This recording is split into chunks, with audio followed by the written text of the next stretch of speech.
Welcome guys, this is the early connection to the live video for today.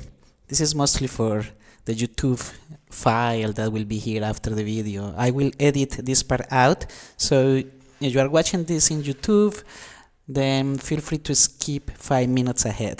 That's when the real live stream will start. This is just a test of all my things. So I'm going to wait until people start joining. Oh, I can see that someone is here, so I'll do the sound test. Please let me know if you can hear me well. Just type on the little chat window you can hear me. And if you can see the screen is supposed to contain just a little slide that says your live video May 19. Thank you. Just let me know if you can see it and if you can hear me.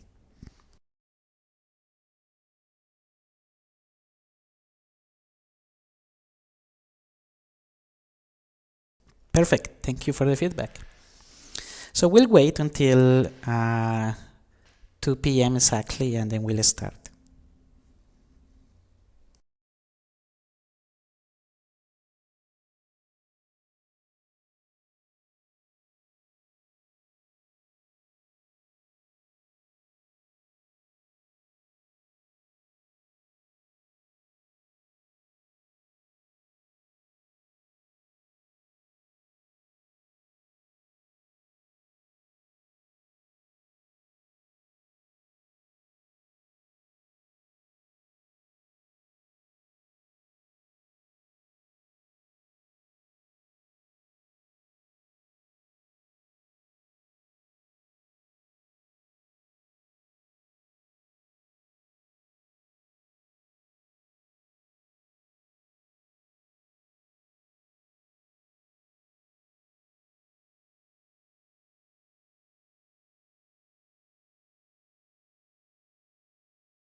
Okay, we're just waiting for a few more people to join in. It's almost 2, so once it's 2 sharp, I'll start.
Welcome guys to the live video for May 19 for the Gamma Optimizer. As usual, remember you can type questions anytime while I am speaking, so even if they are not related to the subject I am talking about. So please fire away all of your questions. I am looking at the little mini chat all the time. So without further ado, let's start. So we have a great week this week. The week was fantastic, I guess. We finally got some downside action, and we were expecting it, no? We were positioned for this downside action with basically everything that we have open. was a reflection of that thesis. So let's see and review a little bit what happened this week and how our positions reacted. Let's start with the VIX positions. We actually have only one official position, which is the June 21st call calendar, but I know some of you carry the May19 for some reason. You wanted to carry it until expiration. So that position was actually good. I mean, the May19 didn't work well. I rolled that last week, as you saw the notice and I reported here in the video. I prefer to roll May 17 to June 21st. And even after the roll, the positions work really well. I mean, I managed to get around 60% return on them with this. This is the first time that actually a long VIX trade works. So I take 60%. I guess some of you will be disappointed with the return, but for me, it was a fantastic one.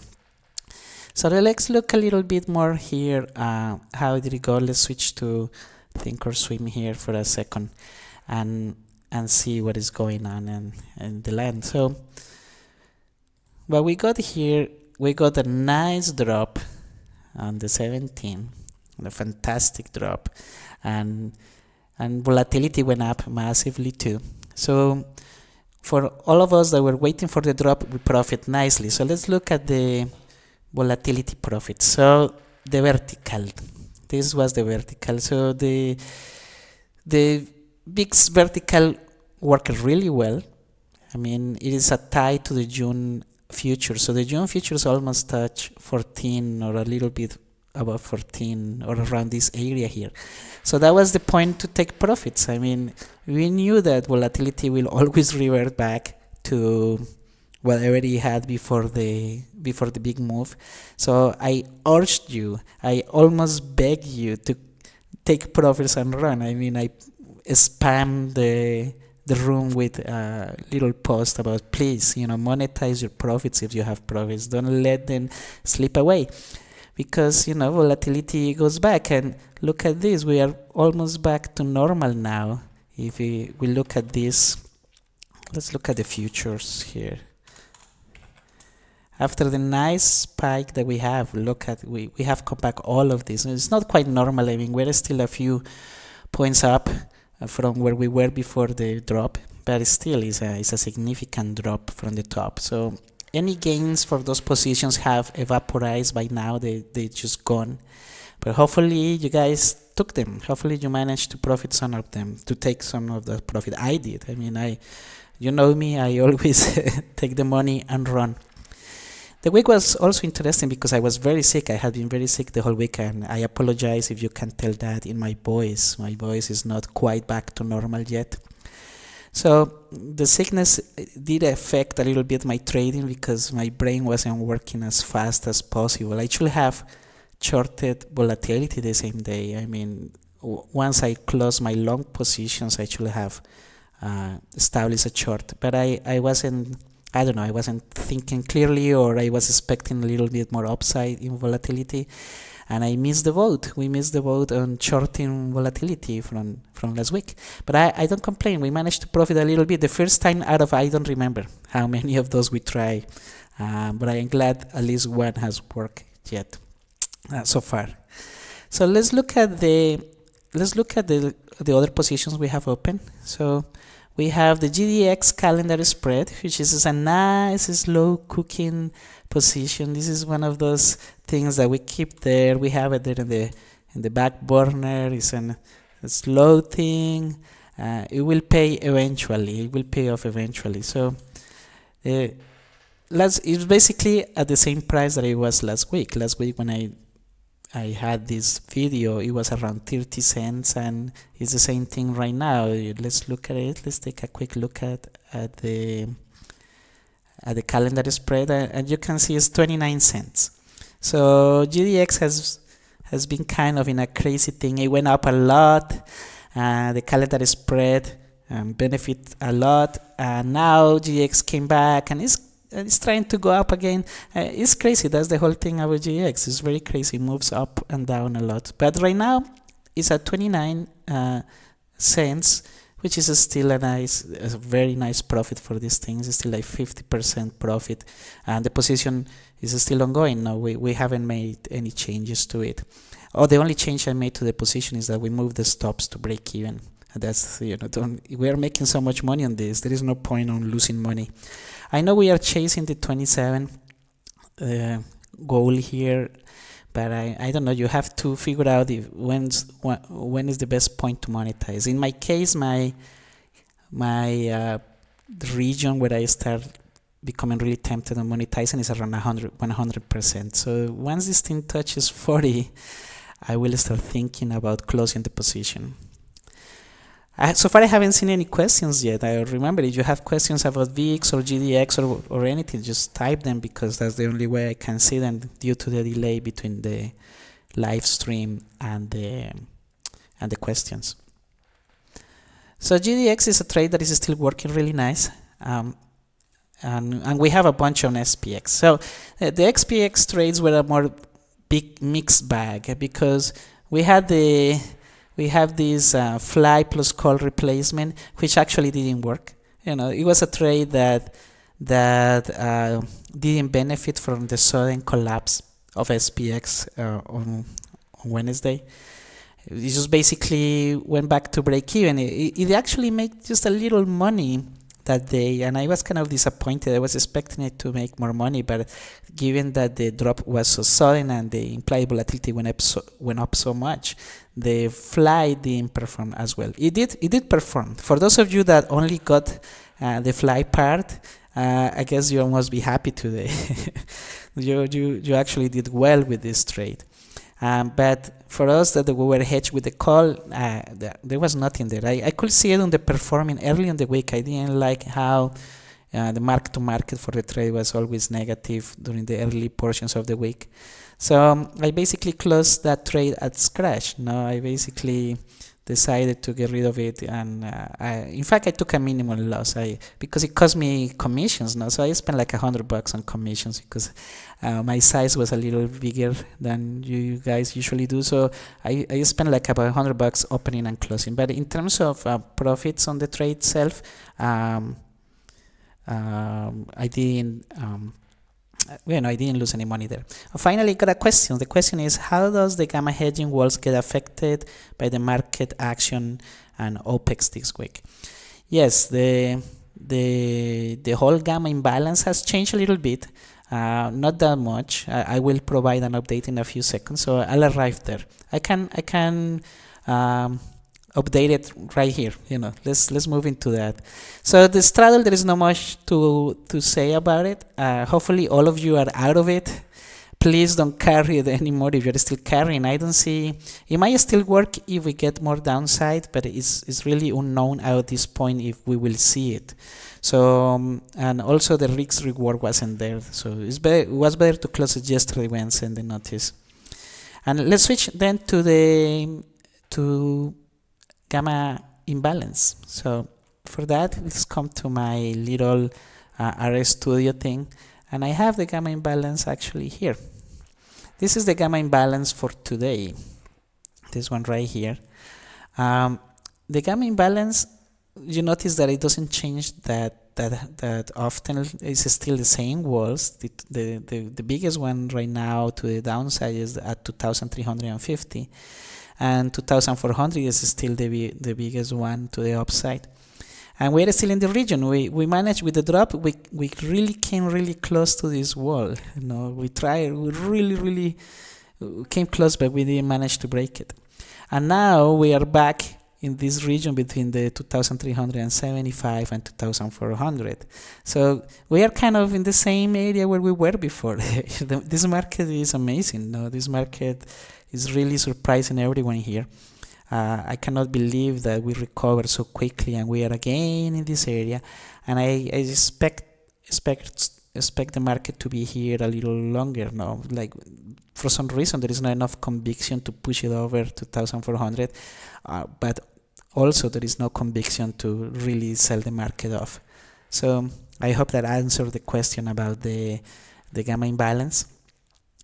and let's go back to the trades. So let's go back to the trades and finish. The other trade that actually worked really well was the vertical put spread. I know that there were two variations of it going on. One unofficial variation that some of you guys jump into it, and then the official variation. But both of them did really well.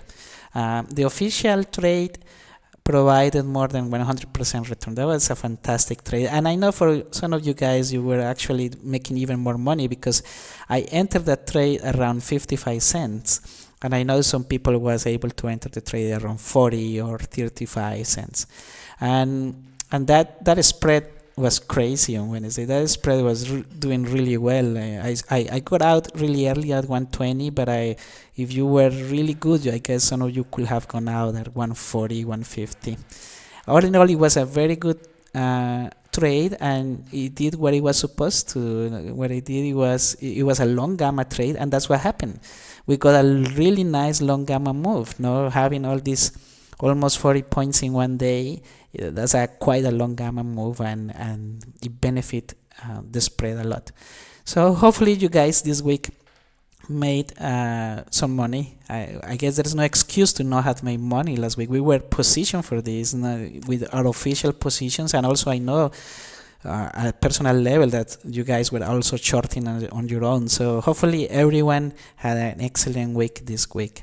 There is a position here I don't mention anymore that I was also on, that it was called the short risk reversal. I opened a crazy short risk reversal, and I also paid off really well. I didn't track it because I didn't see that much interest on it, but it did really well last week. So in terms of positions, that's what we had for this week.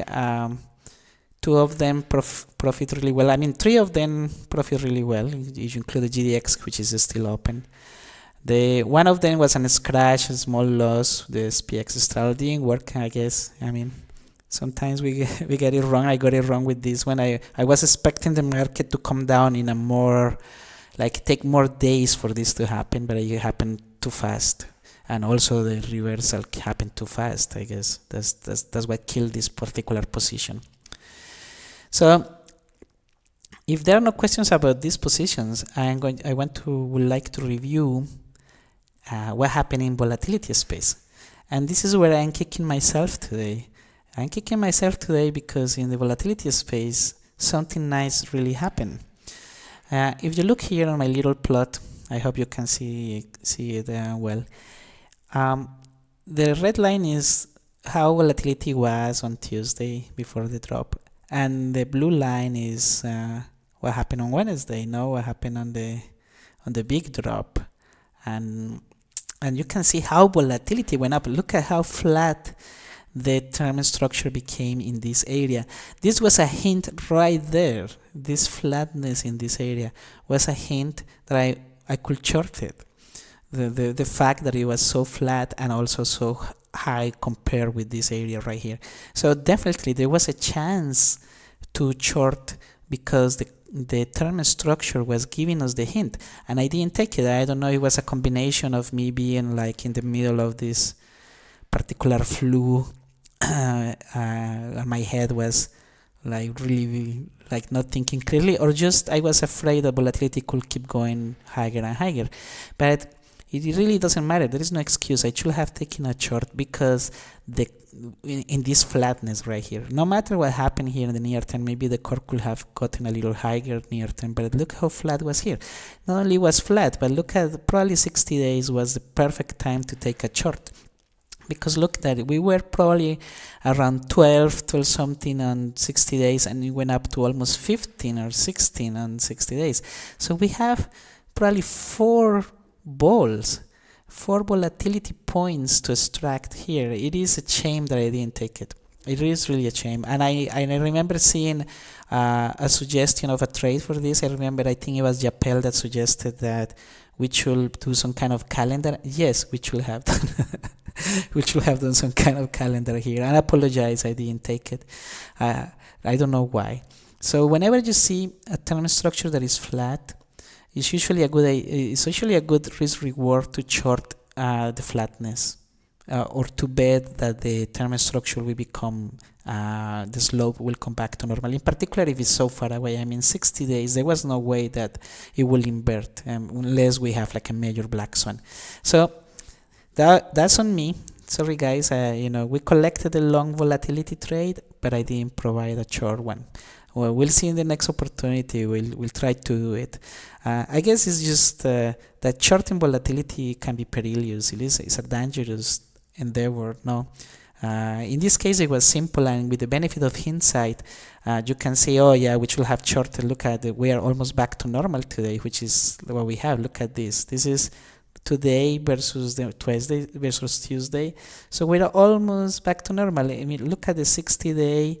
It's almost the same. No, it's just one ball tops difference in the 60 days. So we could have bet on that collapse.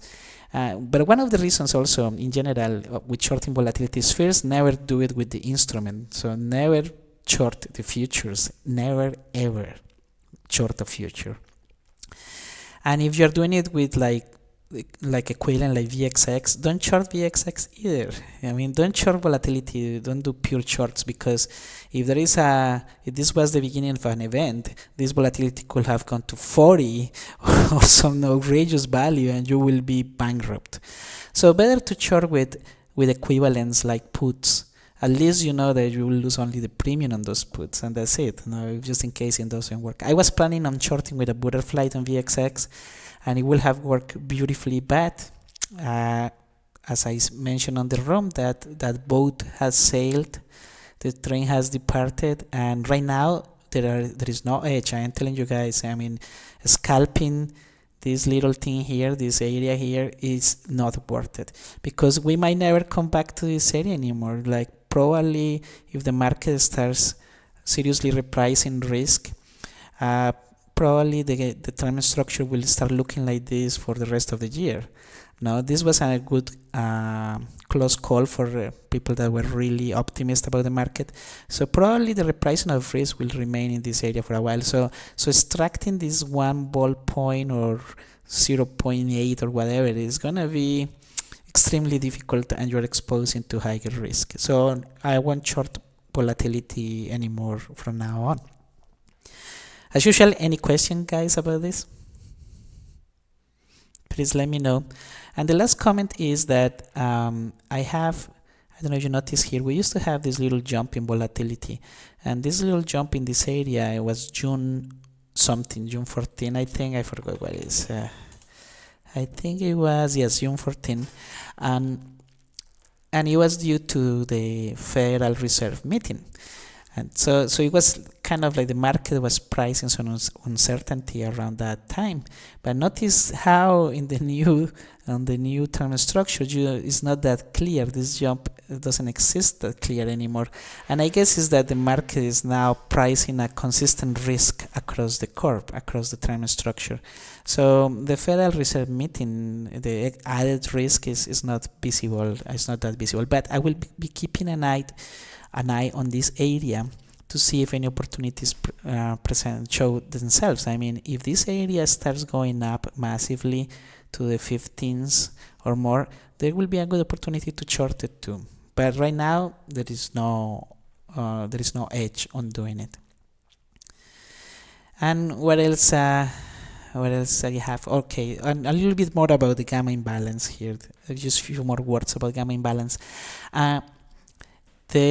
Today at 9:30 in the morning, the big XPX options expire, the ones that actually carry most of the open interest. There are some other SPX options that expire at 4 p.m. Those are used to be called the XPX PM options. Now they were renamed to normal XPW options, like the normal ones. But the big expiration already happened. So this gamma imbalance reflects the gamma from far away expirations. That expiration is not affecting the gamma imbalance anymore. But one thing that is interesting is that even though that expiration went away and had massive open interest, it didn't move the walls a lot. So this is kind of curious, like the hedging walls didn't move that much and didn't increase or decrease that much, which means that at least in terms of the SPX options market, people are not seeing the market going up beyond this region in the near term. For instance, if you notice, after 2,400 there is almost nothing there. So I don't think the market is, or any big player is accumulating calls in this area, like betting that the market will go substantially higher. And the same thing with downside bets. I don't think that you don't see a lot of people accumulating below 2,350. So clearly this is something that shows that market expectations are really subdued for this year. I mean, this is only a 50-point range, no? So a market oscillating between 50 points is almost nothing. We'll see with in next week we can see a more meaningful change in gamma imbalance, but and if more options, like if one of these walls here above start to go up or down, or this one starts to get reduced, or these ones start to increase. So that will give us an idea if people think that the market will move outside this range we have had so far. And I think that's all that I have for live video in terms of the things. Okay, so, and I have another question. So that's what I have. But yes, this is a good question. The question is that with this collapse in volatility, what will a second drop do to the pricing of risk? So that depends. The answer to the question is that depends how big the drop is. So let's go back to our studio. If you notice, that 40 drop created a massive spike near term and kind of a flatness longer term. So if something like this happens, if we actually start dropping 80 more points, which is kind of like what we expect, now we expect the market to start heading down towards the 2,300 area. If it happens really fast, that's what you expect. You will expect options to start being repriced heavily in the near term and kind of flat in the long term. And if that happens, that will be a good moment to think about shorting again. Now, if the move down happens slowly, if it happens 10 points every day during a whole week, yes, you will expect the market to move, but it will look like this. The market will kind of move up consistently. Now the market will start moving up little by little, but the whole curve will move, as opposed to just the near part of the curve. So that's kind of how the dynamics of the volatility are. So it could be argued that it could be a good point to get long volatility again, but I mean, I don't want to push or lock. We have 1 out of 4 long volatility trades working, and I think the way this market is behaving is unbelievable, and I don't know. Long volatility seems to be such a losing bet for some reason. It should not be, but that's how it looks like right now. It's incredible. I mean, I just want to show you here briefly. Let's put SPX. I just want to show you briefly how it looks like. Look at this recover. There was no follow through whatsoever to this first fall. You will expect a little follow through, not that much, but I mean something. But this is basically where recovering the whole retrace. So the opportunities for long volatility are so, like long implied volatility are scarce, and they only last like 1 day. So I don't know, it's up to you guys if you want to do something. But in the case for this week, given that I was very sick and how the market behaved, I didn't open any positions. I didn't suggest any positions. I just kind of flattened my whole portfolio, with the exception of the GDX calendar. Hopefully next week I can do new positions, depending on if the market finally reveals its intent. If we start going down again, then we can play downside in a slightly different way. But so far, that's what I have for today, guys. Please let me know your questions. If you have any doubts about anything, just let me know what you think about it. Again, it was a good week in terms of profits for me. I hope that it was also for you. You were mirroring this little mini portfolio here. Also, I didn't open anything due to the uncertainty of the market, the severity of the reversal, and me being sick. That's one of the main reasons I try not to open new positions if I am not thinking clearly. But we'll see next week. I mean, the expectations from the experts on price is that we are going down, that this is kind of a resistance area, and we are going down. My own expectations, I am a little bit more skeptical right now. It all depends how ambiguity comes. If ambiguity drops today a lot, then I don't see how we can go down from here. But if ambiguity keeps going up, then it's a good sign. Then it is still, the door is still open for a drop. So hopefully, I'm crossing my fingers that ambiguity goes up, and we'll see. So, but next week we'll position, guys. I hope you really have a great weekend, and I really hope you did well this week. I mean, I will really appreciate if you share with me if you did well or not on the room. Any more questions, guys, before going and watching the last portion of this of the market?